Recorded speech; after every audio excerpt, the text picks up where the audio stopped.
사사기 5장. 그날 드보라와 아비노함의 아들 바락이 이런 노래를 불렀다. 이스라엘의 영도자들은 앞장서서 이끌고 백성은 기꺼이 헌신하니 주님을 찬양하여라. 너희 왕들아 들어라. 너희 통치자들아 귀를 기울여라. 나 곧 내가 주님을 노래하련다. 주 이스라엘의 하나님을 찬양하련다. 주님께서 세일에서 나오실 때, 주님께서 에돔 땅에서 출동하실 때 땅은 흔들리고 하늘은 물을 쏟아내고 구름은 비를 쏟았습니다. 산들이 주님 앞에서 진동하였고 저 신의 산마저 주 이스라엘의 하나님 앞에서 진동하였습니다.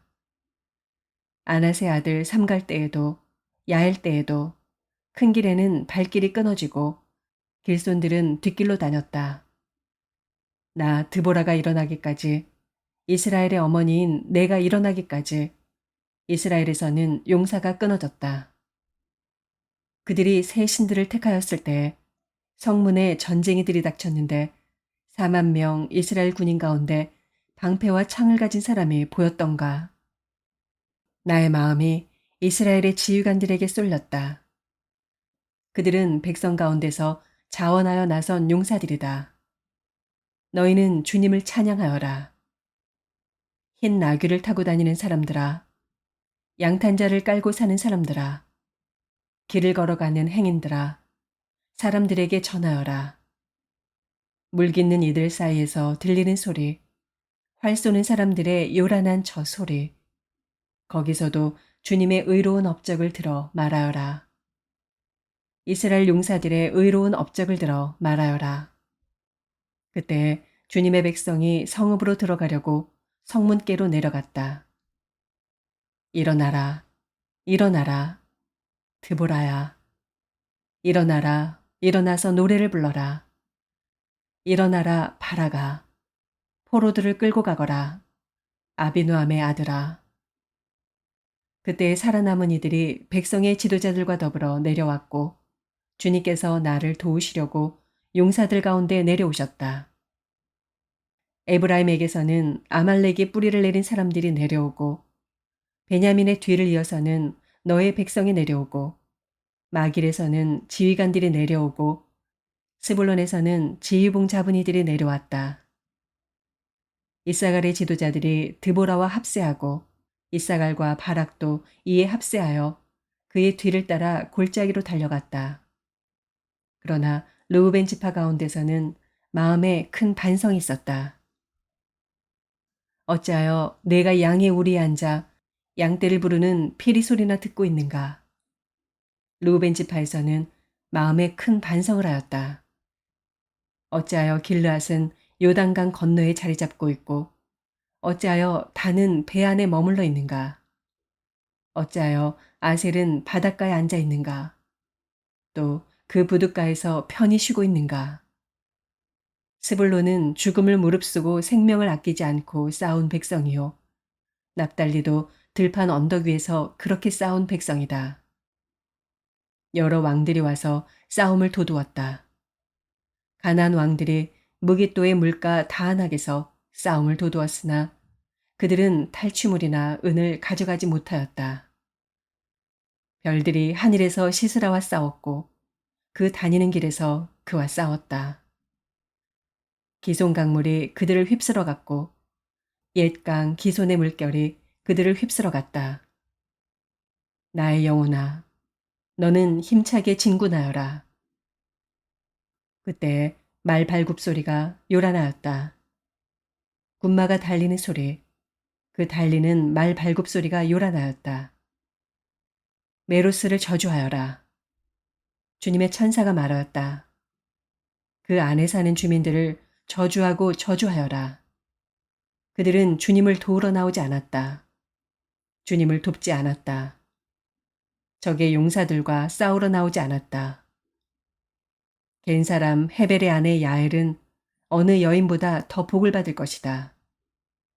장막에 사는 어떤 여인보다도 더 복을 받을 것이다.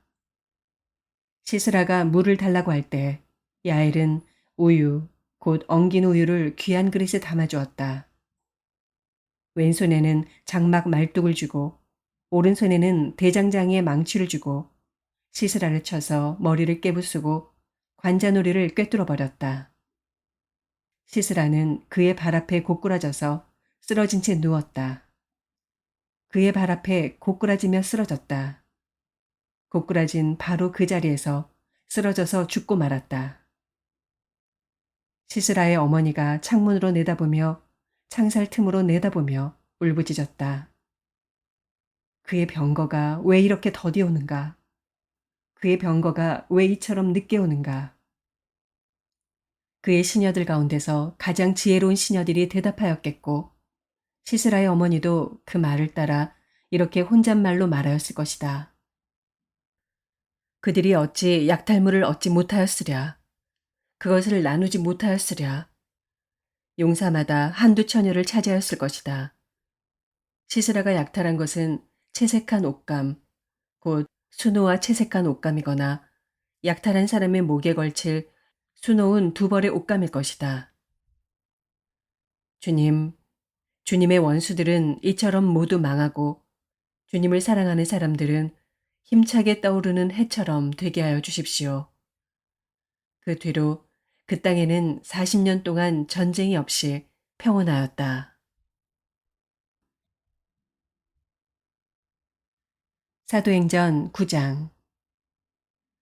사울은 여전히 주님의 제자들을 위협하면서 살기를 띠고 있었다.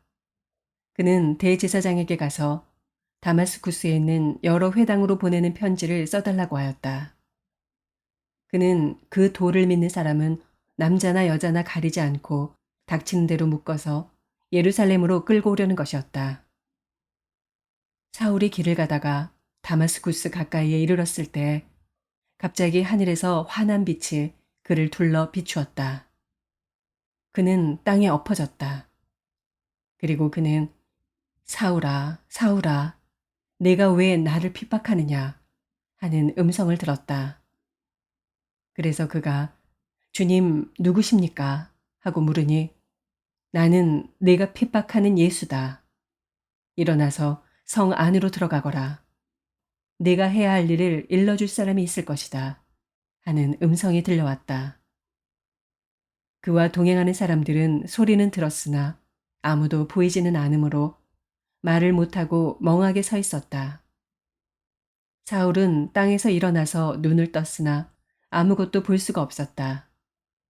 그래서 사람들이 그의 손을 끌고 다마스쿠스로 데리고 갔다.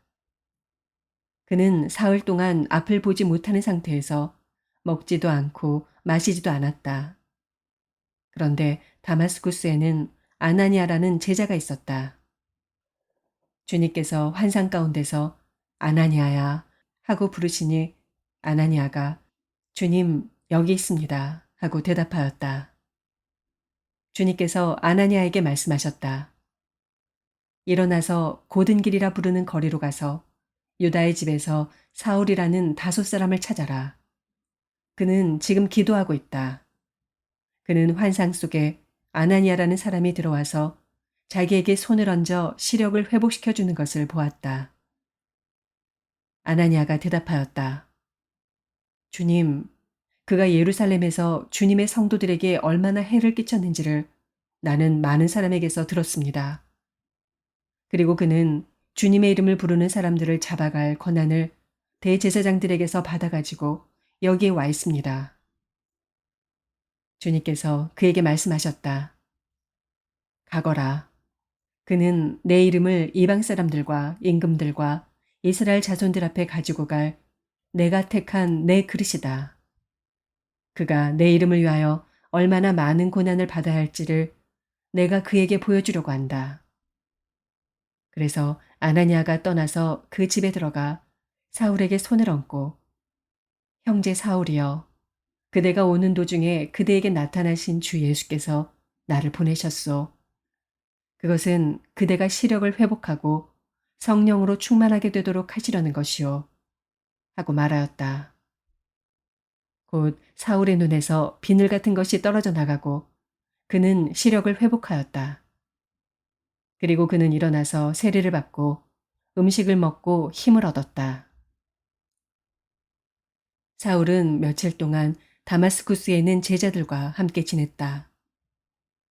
그런 다음에 그는 곧 여러 회당에서 예수가 하나님의 아들이심을 선포하였다. 그 말을 듣는 사람들은 다 놀라서 말하였다. 이 사람은 예루살렘에서 예수의 이름을 부르는 이들을 마구 죽이던 바로 그 사람이 아닌가. 그가 여기 온 것도 그들을 잡아서 대제사장들에게로 끌고 가려는 것이 아닌가. 그러나 사울은 더욱더 능력을 얻어서 예수가 그리스도이심을 증명하면서 다마스쿠스에 사는 유대 사람들을 당황하게 하였다. 여러 날이 지나서 유대 사람들이 사울을 죽이기로 모의하였는데 그들의 음모가 사울에게 알려졌다. 그들은 사울을 죽이려고 밤낮으로 모든 성문을 지키고 있었다. 그러나 그의 제자들이 밤에 사울을 광줄에 담아서 성 바깥으로 달아내렸다.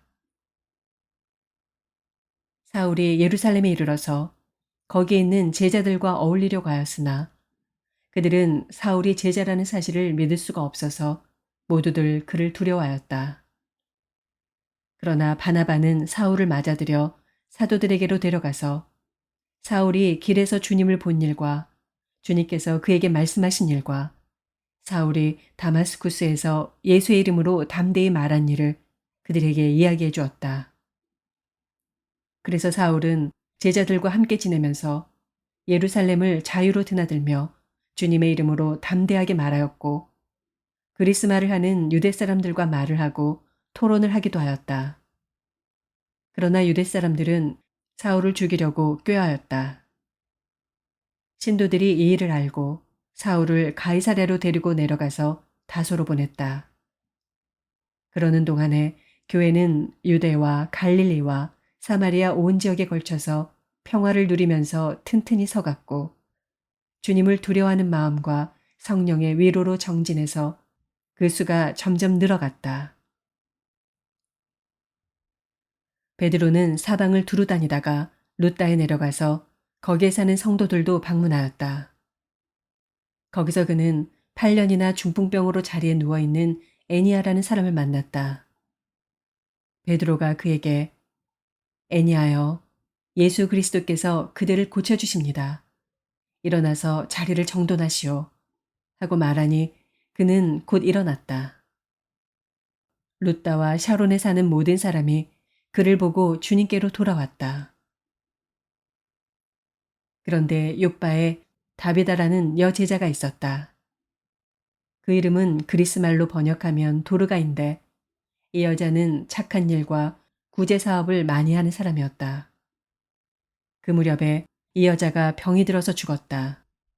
그래서 사람들이 그의 시신을 씻겨서 다락방에 두었다. 룻다는 요바에서 가까운 곳이다.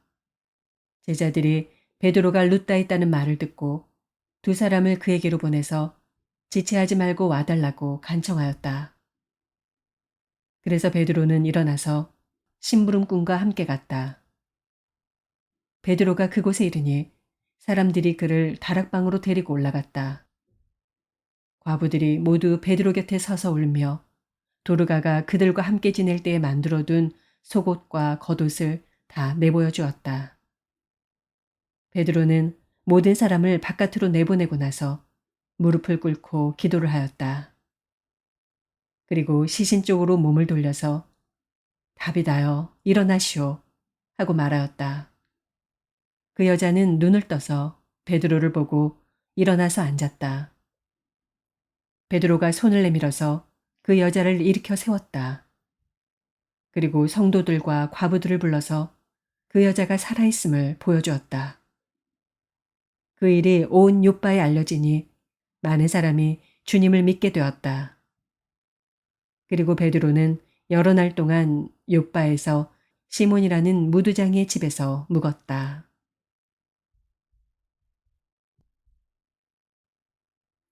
예레미야서 18장. 이것은 주님께서 예레미야에게 하신 말씀이다. 너는 어서 토기장의 집으로 내려가거라. 거기서 내가 너에게 나의 말을 선포하겠다. 그래서 내가 토기장의 집으로 내려갔더니 토기장이가 마침 물레를 돌리며 일을 하고 있었다. 그런데 그 토기장이는 진흙으로 그릇을 빚다가 잘 되지 않으면 그 흙으로 다른 그릇을 빚었다. 그때 주님께서 나에게 이렇게 말씀하셨다. 이스라엘 백성아, 내가 이 토기장이와 같이 너희를 다룰 수가 없겠느냐. 나 주의 말이다. 이스라엘 백성아, 진흙이 토기장의 손안에 있듯이 너희도 내 손안에 있다. 내가 어떤 민족이나 나라의 뿌리를 뽑아내거나 그들을 부수거나 멸망시키겠다고 말을 하였더라도 그 민족이 내가 경고한 죄악에서 돌이키기만 하면 나는 그들에게 내리려고 생각한 재앙을 거둔다. 그러나 내가 어떤 민족이나 나라를 세우고 심겠다고 말을 하였더라도 그 백성이 나의 말을 순종하지 않고 내가 보기에 악한 일을 하기만 하면 나는 그들에게 내리기로 약속한 복을 거둔다. 그러므로 너는 이제 유다 사람과 예루살렘 주민에게 전하여라. 나 주가 말한다. 내가 너희에게 내릴 재앙을 마련하고 있으며 너희를 칠 계획도 세우고 있다.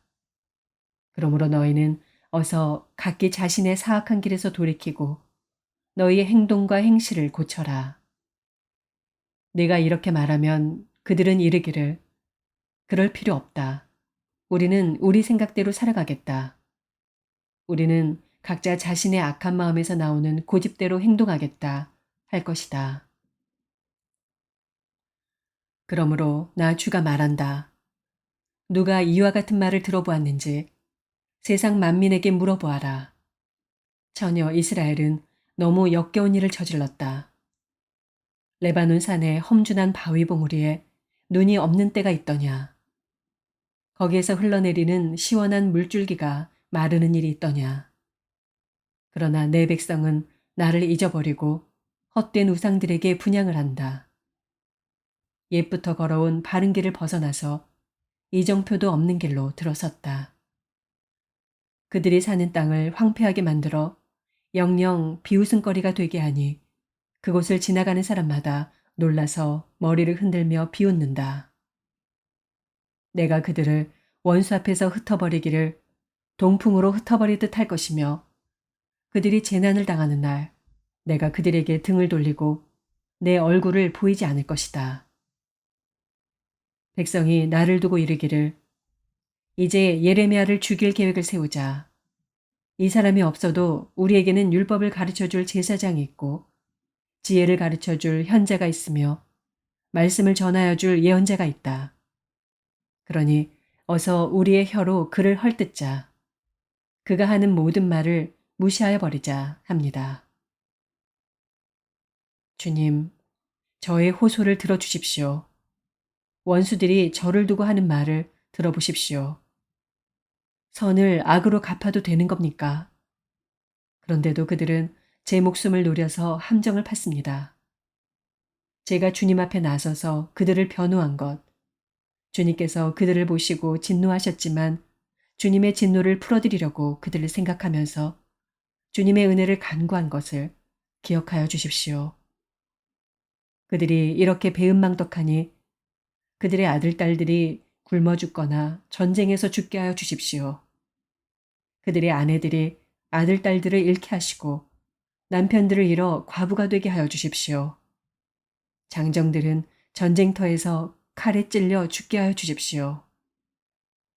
그들이 저를 잡으려고 함정을 팠고 제 발을 걸리게 하려고 올가미들을 숨겨놓았으니 주님께서 그들에게 약탈하는 자들을 졸지에 보내주셔서 그들의 집집마다 울부짖는 소리가 터져나오게 하여 주십시오.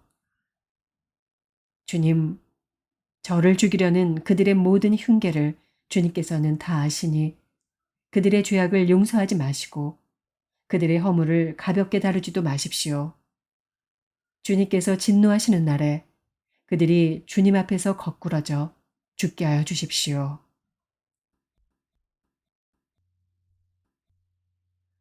마가복음서 4장. 예수께서 다시 바닷가에서 가르치기 시작하셨다. 매우 큰 무리가 모여드니 예수께서는 배에 오르셔서 바다 쪽에 앉으셨다. 무리는 모두 바닷가 무태에 있었다. 예수께서 비유로 여러 가지를 가르치셨는데 가르치시면서 그들에게 이렇게 말씀하셨다. 잘 들어라. 씨를 뿌리는 사람이 씨를 뿌리러 나갔다. 그가 씨를 뿌리는데 덜어는 길가에 떨어지니 새들이 와서 그것을 쪼아 먹었다. 또 덜어는 흙이 많지 않은 돌짝밭에 떨어지니 흙이 깊지 않으므로 싹은 곧 나왔지만 해가 뜨자 타버리고 뿌리가 없어서 말라버렸다. 또 덜어는 가시덤불 속에 떨어지니 가시덤불이 자라 그 기운을 막아버려서 열매를 맺지 못하였다. 그런데 덜어는 좋은 땅에 떨어져서 싹이 나고 자라서 열매를 맺었다. 그리하여 30배, 60배, 100배가 되었다. 예수께서 덧붙여서 말씀하셨다. 들을 귀가 있는 사람은 들어라. 예수께서 혼자 계실 때 예수의 주위에 둘러있는 사람들이 12제자와 함께 그 비유들이 무슨 뜻인지를 예수께 물었다. 예수께서 그들에게 말씀하셨다. 너희에게는 하나님 나라의 비밀을 맡겨주셨다. 그러나 저 바깥 사람들에게는 모든 것이 수수께끼로 들린다. 그것은 그들이 보기는 보아도 알지 못하고 듣기는 들어도 깨닫지 못하게 하셔서 그들이 돌아와서 용서를 받지 못하게 하시라는 것이다. 그리고 예수께서 그들에게 말씀하셨다. 너희가 이 비유를 알아듣지 못하면서 어떻게 모든 비유를 이해하겠느냐. 씨를 뿌리는 사람은 말씀을 뿌리는 것이다. 길가에 뿌려지는 것들이란 이런 사람들이다. 그들에게 말씀이 뿌려질 때 그들이 말씀을 듣기는 하지만 곧바로 사탄이 와서 그들에게 뿌려진 그 말씀을 빼앗아 간다. 돌짝밭에 뿌려지는 것들이란 이런 사람들이다. 그들은 말씀을 들으면 곧 기쁘게 받아들이기는 하지만 그들 속에 뿌리가 없어서 오래가지 못하고 그 말씀 때문에 환난이나 박해가 일어나면 곧 걸려 넘어진다. 가시덤불 속에 뿌려지는 것들이란 달리 이런 사람들을 가리키는데 그들은 말씀을 듣기는 하지만 세상의 염려와 재물의 유혹과 그 밖에 다른 일에 욕심이 들어와 말씀을 막아서 열매를 맺지 못한다. 좋은 땅에 뿌려지는 것들이란 이런 사람들이다. 그들은 말씀을 듣고 받아들여서 30배, 60배, 100배의 열매를 맺는다. 예수께서 그들에게 말씀하셨다. 사람이 등불을 가져다가 말 아래에나 침상 아래에 두겠느냐? 등경 위에다가 두지 않겠느냐?